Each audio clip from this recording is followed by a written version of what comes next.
We're back. Find me a real friend, lift me up when I'm feeling down and out. Find me a real friend, sweet melody to my sound. Find me a real friend that'll ride to the end. I got me a real friend. Now everybody needs that one who you can tell your secrets. They let you know you're wrong and don't judge. Just help you if you need it. Always got my back there whenever I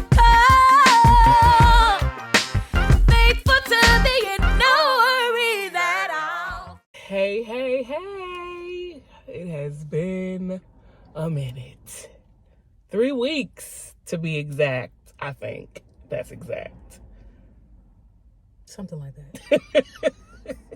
Between 6 children, sick adults, vacation, wrestling, birthdays. It has been a minute. So we are happy to be back. Are you happy to be back, Thelma? I am, Louise. Or Louise? Okay, well, there it is. Thelma and Louise. We back. Because clearly the car ministry is what works. Yep. So we are going to go strong with this. Okay? We are back, and we hope you enjoyed the last couple of videos we put out. Honestly, I think this whole series, this journey, if it's not for someone else, like someone else being encouraged, whatever, I know it's helpful for us. Mm-hmm. Like our relationship. And I don't even know if you told them about January and that lady. I think we brought her up in another video, yeah. But this 3 weeks have definitely sealed the deal on that lady speaking to us, not having a clue who the two of us were to each other. And when I tell you, between just life, completely lifing, and just foolishness from people that just, I'll just say it and I'm gonna leave it here. Evaluate your relationships and your friendships around you. Evaluate the people who pour into you, the people who show up for you, and evaluate those relationships that you keep dearest to your heart. Mm-hmm. Because a lot of times, if you don't know, you can be very influenced by what people say and what people do in regards to sharing their opinion when it's like not even solicited, you know? It's a lot. It's a lot, but I'm grateful because we've had some great conversations from it, and it really helps us go into this conversation because today we're coming a little heavy. Not even just a bit. We're coming heavy because this is one of the things that, you know, we help each other in our walk. We really, really do. And it started long ago. It really did. And so sensitive topics, if you are triggered in any way, if you can't handle the topics we bring up, please exit left. No hard feelings. This is really just to help people understand that no matter what you go through, the trauma you experience, the decisions that you experience and consequences of those decisions, that you can come out of them. And it's rough because you can't walk through that stuff with everybody. Everybody can't handle it. You know, sometimes you lose people in it. But that's why I say evaluate who you have around you. Because when life, you need people that's going to be like, let's go, honey. Mm-hmm. Pick it up, you know. And also balance that with just being there for you. Because it's super, super important. It's super, super important. And, yeah. So today we're going to be talking about what is the word I want to say? Like I said, I don't even know what the title of this is going to be. I think it's going to come as we're talking, but I would say the stages of trauma or the things that you go through and how they bring you to a place where you are now, right? What you learn. And so we're kind of going to do like the who, what, when, where, why of it. And I always have to start because this one just gonna be like, girl, you better go ahead. Exactly. So honestly, when I think about trauma and the things I've experienced, and I'll tie it back in, but I shared some, a snippet with you of just my last 2 weeks and how it was kind of rough. Not kind of rough, it was rough, very rough. And I didn't realize that there was still some things that I needed to be introspective about and reflect on. So I've already shared with you about my childhood trauma and how, being sexually assaulted really made an impact on me and how I view people with children and men. Like, I really am vigilant with people unless I know you, right? And even then, you still got to be mindful sometimes. Because you just never know where people are. And so I recognize that, but I did not recognize that my assault led to, feelings of rejection, taking that on myself, and that it led to me, not just the assault, but like my family dynamics. I definitely felt a lot of rejection in certain areas from my family as a whole, my natural family, to even my church family. Like, there was a lot of spaces where I just didn't feel like I fit in certain places where I was not invited in. And that's always tough, right?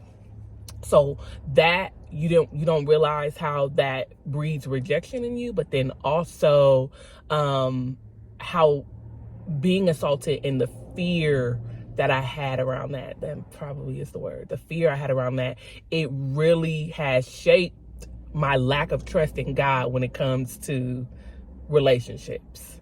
And that was something I had to go through this last 2 weeks. And that was hard to look at. And so I think there's a reason why 3 weeks in the making, now we're here to talk about it, because it's like, I'm on the other side of it and going up from here, but it was a really low to really work through that. It was a low. So, I think I would say the what I experienced, that was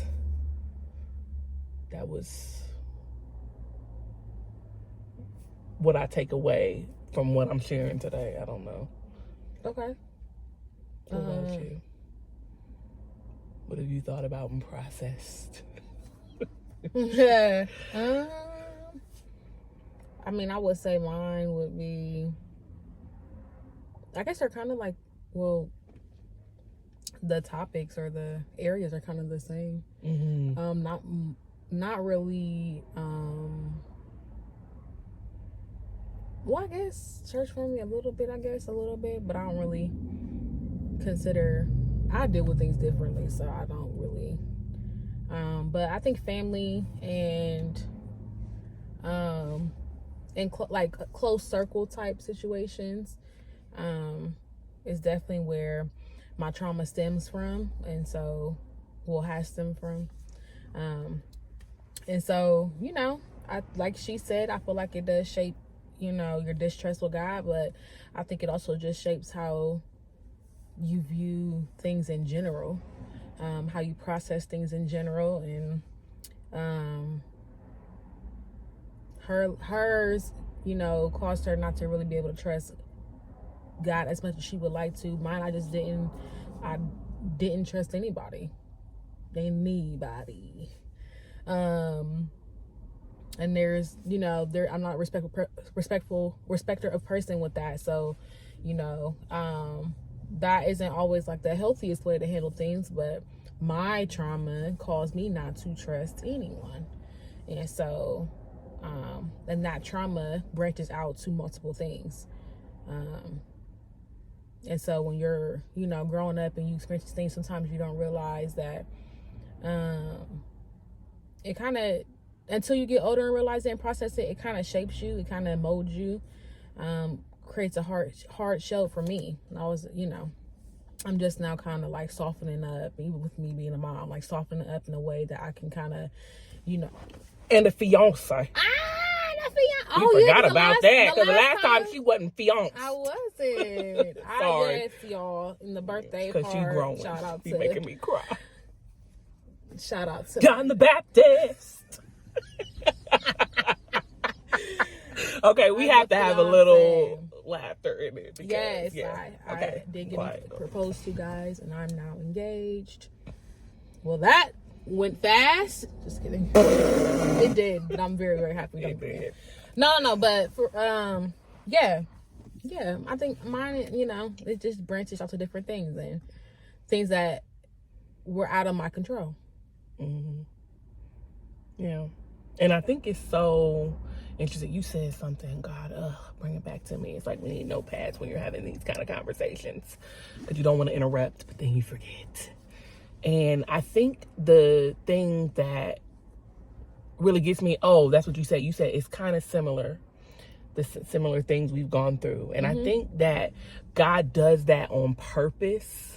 He connects you with people who can empathize with you. You know, everybody can sympathize. I believe I have that correct. Everybody can sympathize where it's like, I feel bad. I'm sorry you went through that. You know, because if you're a decent hearted person, you don't want people to have to endure things, especially unnecessarily, because we all got to go through some stuff, right? But empathy, I heard a quote and it said, empathy is finding the echoes of another person in yourself. Right. And so our situation, we always talk about this, our circumstances in life are nothing identical to each other. But we've experienced very, very similar situations where we're able to encourage each other through them spiritually, mentally, naturally, emotionally.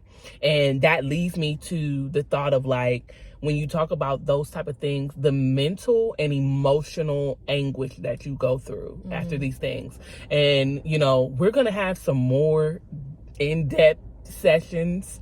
I'm going to bring them this year because when you grow up in church, right, when you have been a church baby, product of that environment, old school church taught you don't deal with it, don't worry about it, sweep it under the rug, it's settled, you don't need to deal with your emotions, you don't need to, you know, process. You know, I know a lot of people probably hate that word from me, but I'm grateful because I understand that processing allows me to tell God what I'm feeling so that he can accurately help me. Send the right people, send the right words. And I find that when you're open or when you're honest with him, you're open to what he actually sends you to help you heal. Because if you just like, no, nothing's wrong, that doesn't bother me anymore. I don't deal with that. I almost said something. Jesus. He's working on me, I'm telling y'all, because these last 2 weeks was kind of shaky. She didn't want no smoke with God. She was really keeping me lifted this last 2 weeks.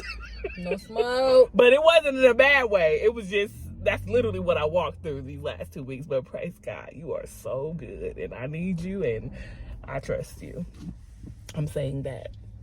We're not saying the other part. We'll get to that. But the mental, emotional stuff, like it really can affect your mind to the point where you just lose it. It starts affecting physical things, like not just in your body, but your environment around you, right? And if you notice, it's like, why is this same cycle? Why does this keep happening? And that's really where I was in the last 2 weeks, because I had vacation, and when I came back from vacation, it was a mix of, God, I'm doing what I want to do, and I'm not listening to you, right? So he was like, okay, go ahead, honey. You go right on ahead.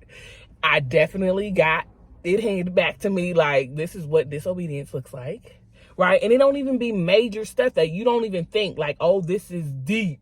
But if God said it, there's a reason he said it to you. Right. There's a reason. And it's like, sometimes we take that for granted or we just ignore it. And so you gotta, as I am, put your hand on that fire and get burnt, honey, right? But he is merciful, and I'm grateful. And I can say that because I try to explain to people, like, in your relationship with God, there's those highs and those lows, and you need all of it. You need all of it in your walk. And so I'm grateful because in that, once I got back from vacation, which was amazing with the bestie, I got super sick. That next week, whatever this flu bug, right? And when I tell you, it really had me in my head. Number one, because I was not focused. I wasn't. Part of that disobedience. Wasn't focused.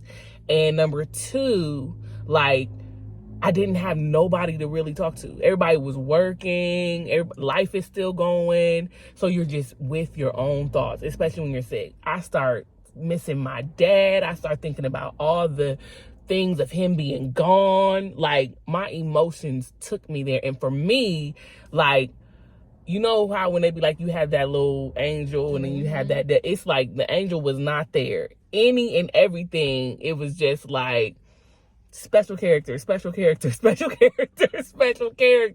in my head. And I know, and like, you want to put hands on people sometimes. And I know, like, I'm too grown for that. I'm too mature for that, naturally and spiritually. Like, no. But you just are so frustrated inside. And it was funny because I told my sister, I was like, God, I'm not talking to you right now. So leave me alone. And he said, okay, honey, I'll be here when you get back. Right? Because you just get so in your feelings. And so it's never that I like black out and just like spaz on people. But I get so deep in my head, it's not a good space. And I'm grateful because God knows how to put the people right there to help intercept you. Even when you like, I'm pushing and I'm not listening. So that mental, emotional, if you don't get that together. Yeah. Whoo. But it's the honesty part of it too. Like, I think a lot of times growing up, especially when you touched on it earlier with the church world, sometimes we forget that, okay, if God is my friend, I should be able to talk to him. And you do it in a respectful way. But like, even when she said, I don't feel like talking right now, you're communicating with him, which means that you're still talking, but you're just being like one of the kids who don't want to communicate right now. But even still in all of that, he's still there. The moment that you decide you're ready to come back to that table and have a conversation, he's there. And a lot of times, especially when you're dealing with trauma and healing from that, you get so stuck in your mind to think that he's so far away from the table when I'm ready to talk about it or deal with it, that we're not going to talk about it or deal with it at all. And that's not it. If he's my friend and he wants to know, obviously he already knows that this happened, but he wants to hear from you. How did it make you feel? You know what I'm saying? How did that? And I think a lot of times, especially with me, my trauma started at such a young age that I could not link the two in my mind to think that, to go together and say, this trauma happened, but I'm still in church heavy, and God is somewhere in the middle. Like, I, as a little girl, could not mesh those two together. And so you grow up with resentment towards him. And and to be honest, I'm resenting him because I can't see how the God that I'm supposed to be serving, and the guy who brought me to life pretty much, is allowing me to experience all these different things, all for my good. And I gotta still communicate with him. So like, it's how you process things and how you develop this mindset of who God is to you in that way. Like, so then now I start thinking that you're the enemy to me. Now you really don't care about me. Now you really, and that's my mind being a defense mechanism because I'm correlating my trauma with God. So when I realized, actually, let me try to take it to him, since you know all. You've seen all. Let me ask you or bring it to your feet. This is how it made me feel. This is how I'm still healing from it. And that's when I learned that each thing that I bring to God, each thing that I brought to him, not all at one time, each thing, one by one I brought to him that I've experienced, the questions that I've had, he has answered it. Every single last one of them, because I, on my side of this friendship, communicated with him, brought my concerns and worries to him. And you low-key challenging God on his word. Facts. I want to know how you're telling me this is working for my good. If you say that I'm here to, and obviously we know we go through things to help other people, but let's be honest, as church kids, I get tired. You get tired of hearing, it's all going to work out for your good and you're going through to help other people. We understand that and we get that, but when you're trying to press through and work through trauma before you're 18 and all you keep hearing is it's going to help somebody else, I don't want to hear that. Mm-hmm. Because that's somebody else is going to be down the line. I'm talking about what you going to help me with right now? How you going to help me right now? Because as I'm dancing and as I'm serving in the kitchen, and as we ushering, and as we Sunday school, and we're doing all these things, but we're so broken. And I think a lot of times when you correlate trauma in the world in general, but we talk about church, right? If we go on that topic, a lot of us walk around with this mindset that I'm just healed. I'm not taking away to say that God doesn't heal us. He does. But a lot of those things I feel as though, I can speak for myself, we take this and we think we lay it all at the altar. We think that we do. But how many times do we think about something, we're thinking we're putting it down, but it's in the back of our mind still? That's how you know you ain't healed. Because if it comes back up? If it comes back, so then you become triggered. And so then you don't address it, because now I said I was healed, but now I'm really not. And that's okay if you're not. So then take it to him. Mm-hmm. You know what I'm saying? Like, go through those emotions with him. And I think we put restraints on God. If he can handle it all, why can't he handle me coming to him about how I felt in this moment? Mm-hmm. That's so true. Because let's be honest, people outside of the church who are experiencing these very things, excuse my phone, y'all, these very things are going to want to see, not hear, if you're really healed or healing through it. A lot of times, helping other people actually helps you get healed as you're going through. Mm-hmm. So, like, being honest, I just, we like make for what? We make God so cliche. Like, he is such a precious and unique, loving, God Father, that I feel like we limit him in the smaller things, not little the big, everyday things, not the big stuff. I'm talking about when I'm driving in my car and depression's trying to hit me about something that happened a couple years ago. I should be able to bring it to him in that moment, be like, God, it's I remember, but I also remember that we talked about this. Mm-hmm. And because you're my Father, I don't have to stay there. And I think you said two things, and it made me think, when we always hear it's for your good, it's for your good. I think the reason so many people have issues in church specifically is because while you're telling me it's for my good, you're not showing me how it worked for your good. Mm-hmm. So when I sit here and I say I'm a victim of sexual assault, I'm a victim of emotional and mental abuse, right? Because I can now say I experienced that, not on a level that some others might have, but I did experience it, and I've learned to stop negating that, right? I have experienced rejection and that feeling that nobody wants you, you're not worth it, right? And I've experienced depression. Like, that thing will try to sit. Even this morning, I was like, God, you have to help me, because there's so many things going on from each area of life. It can overwhelm you. Like, we talked about that a little bit. It can overwhelm you, and you literally have to stop. And we don't tell people that we woke up this morning and wasn't feeling like talking to the Lord today, right? Or we wasn't feeling like going out to work today, or we weren't feeling good in our bodies or mentally, And somebody said something to me, Unc, shout out to Unc. He said, we have done a terrible job, and I'm paraphrasing, but at doing life and kingdom, because we think that the two are separate. But we have to learn how to live this life out in kingdom. And the only way you learn is when you go through things and you take a test. I'm not sure I understand. Siri. When you go through things. Is that your phone picking up my voice? Well, praise be to the Bible. See, that just threw us off, because that was funny. I don't even sound like her. Right. But we go through things, we take a test, and what do you do after that? You teach other people.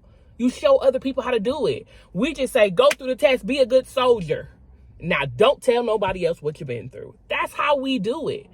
That cannot work. How in the world are we supposed to teach people that you can still be in this world, right? Not of it, not affected by all the stuff that happens. And a lot of times you think so big picture, you don't think right in this moment. I know there's been so many times I will call Danae in a moment and it'll be like, I just need to get through this situation. I just need to talk through this. And she's done the same to me. And it's like, we don't have to think about our entire life and the entire purpose of our life. I think that's why so many people are deterred from walking with God, because it's like, I can't make a mistake. I can't mess up. And that's, he said it again. He was like, you're going to go through stuff. You're going to make mistakes. You're going to do things that are not necessarily what you're supposed to be doing. That does not mean God is not there, that he don't want to talk to you. She said it so good when she was like, you know, you're at the table and you walk away from God and you think he's just not there anymore. No, we have to find our way back, because he never moves. His position is the same. He is always in the right. Matter of fact, he eating popcorn because you gonna be bad watching the movie. Like, I know he did that these last 2 weeks, and she was laughing at me talking about, I don't want no smoke with you and Jesus. I done had my smoke. Because I was like, I'm gonna do me. And he said, it's like, I love that example because I love the movies, y'all. Like, okay, I'll see you when you get back, honey. And it's like, but in coming back, that's why you have to have the right people. You have to have the right tools, right? You have to know what is gonna work for you and ask God to send you the right people and the right resources so that you can get reconnected to the source in a good way. I know a big thing for me, one of my mentors, she is always on me. I need to fast. That works for Jasmine. Works for Jasmine. We all need to fast. But I'm just saying, in my life, I know it clears my mind so well. It reminds me my flesh is not in control. And that's what it really does for all of us. Oh, yeah. But I'm saying for some people, I know, like, when you have a heavy call on you, when they talk about you got to consecrate, you got to separate, part of that is fasting. And it's annoying because the girl like to eat, right? But I'm learning more and more. Like, and I can be completely honest with y'all in this moment and say, this was one of my first fast days in a long time. And I'm grateful because I know the difference. I know the difference. And I woke up this morning, like I told y'all, not feeling the best. And I was like, but God, I'm going to fast. And I'm so grateful. Because for me, in what I go through, I know it helps me. And Dr. Weeks, my pastor in Boston, always said, it works when you work it. It works when you work it. And if you know God has given you specific instructions on how to do something, do it. It don't matter what nobody else is doing. It doesn't matter if it don't make sense to them. People are going to have stuff to say no matter what. You could be doing good, they're going to talk. You could be doing bad, they're going to talk. You could be dead, they're going to talk. It's not funny. But I'm being so serious. Like, people talk regardless. It's like, can you let them be in peace? And I think one thing that I have learned recently with God is, because one thing about Danae, I was a firecracker at the mouth. You wasn't going to talk to me crazy and come at me crazy. I had nothing to say. I'm going to say what I'm going to say. But recently I had an opportunity where God was able to show me, you don't have to be the 18-year-old you when you had to defend yourself all the time. If I gave you something and showed you something and you know it's from me, you don't have to over-explain what I've shown you. No. You don't have to do that. I didn't put you here to prove yourself to these people. You do what I say. So it's like, you want to defend yourself. You want to, because it goes back to trauma. You have to defend yourself after something like that has occurred in any type of situation. So you're always going to be on guard. Always going to be, can't nobody say, the sun is shining inside, keep that ... to me. Can't nobody, you know. But growth in God says, okay, I hear you respectfully. Or, I hear you. You know what I'm saying? So, like, you start changing. Your responses start changing, and your tolerance starts changing, because now it's not against me. It's, I know what God said to me. Your tolerance increases. Yeah. You might itch a little bit. You might. But seriously, no, it really,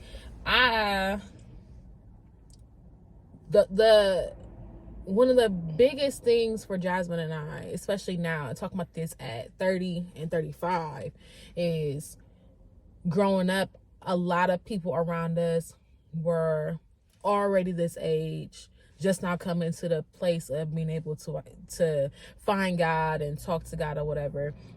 And let's be clear, we've known God since we were born. Mm-hmm. But I didn't know him until my late 20s. Mm-hmm. I've danced, I've done all of these things. I was babysitting all the kids from the, church choir. I was doing all these things and ushering all these things, but I didn't know him.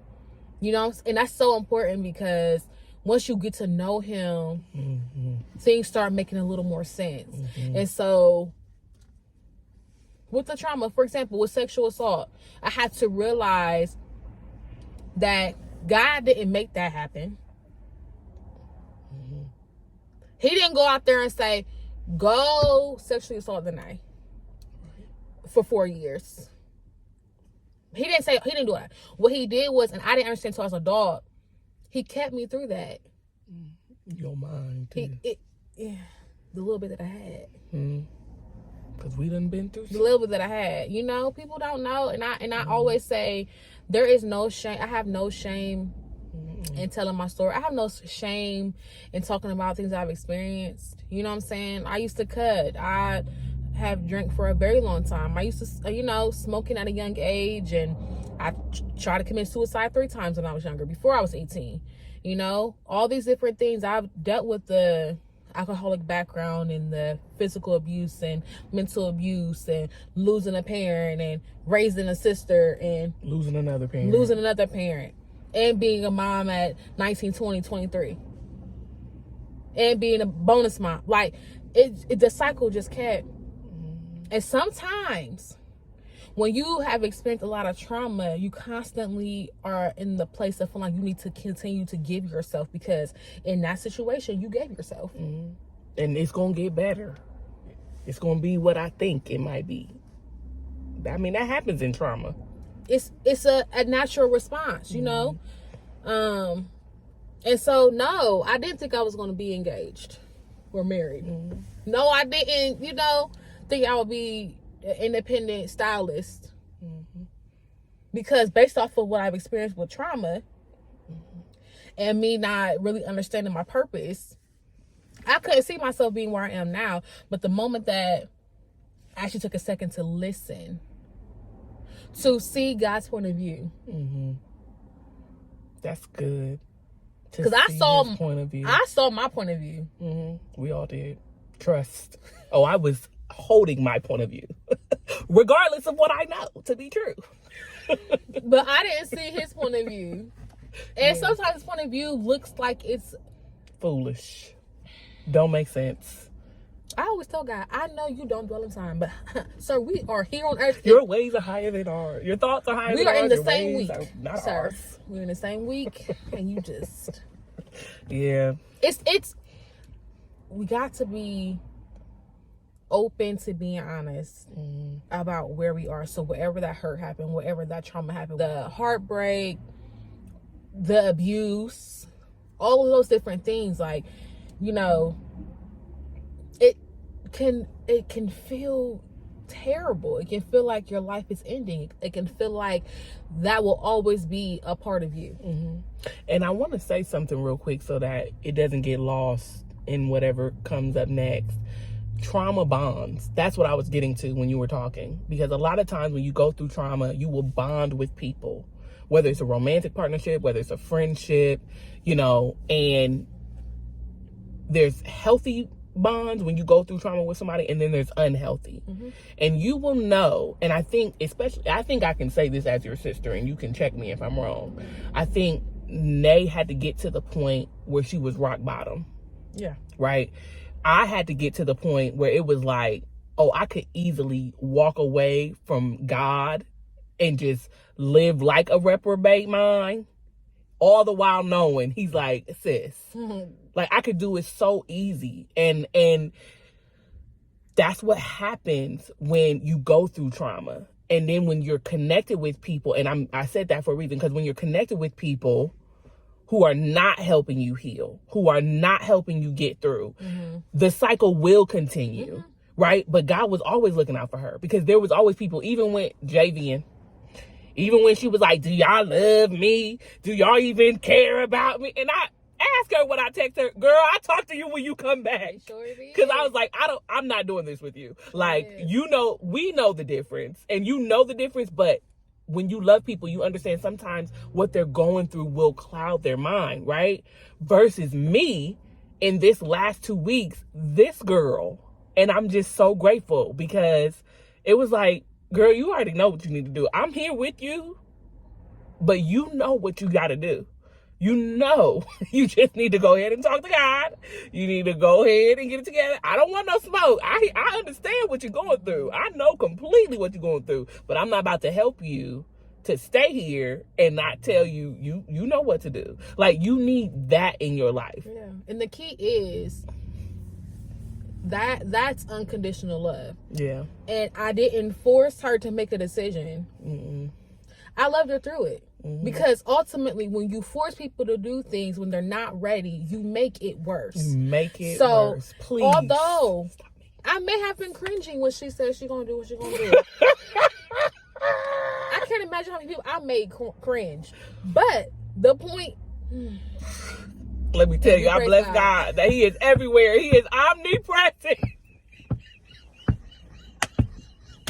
Ooh, I was testing water. Yeah, honey. We was both testing water. We both gonna just say, thank you, Jesus.